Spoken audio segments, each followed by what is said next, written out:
We're talking about politics this week. The president certainly keeping his leg up in the polls, but New York Times Washington bureau chief and economics writer Dave Leonhardt really tore apart the mistake on Obamanomics. A counter history is what it was called. I would say this is one of the op-eds of the weekend. Yes, Mr. Obama's absolutely. biggest mistake as president has not been the story he told the country about the economy. It's the story he and his advisors told themselves. And this is important because the president often talks about his mistake on the messaging, getting Congress, say, to do more.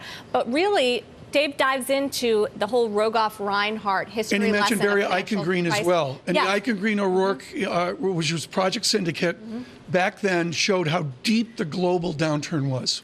And perhaps the Obama administration underestimated how deep it was and was quick to jump to optimism, for instance, in the headlines and in the commentary. And that's calling the bottom way too early.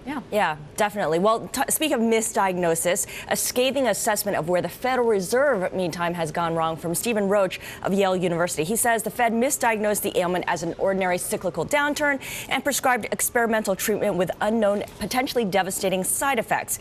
He writes, the Fed has doubled down on an approach aimed at recreating the madness of an asset and credit-dependent consumption model, precisely the mistake that pushed the U.S. economy toward the abyss in 2003 to 2006. This is an economy that is still driven by consumer spending, and it goes back to that idea of stimulating the economy through easy money and indirectly generating some consumption.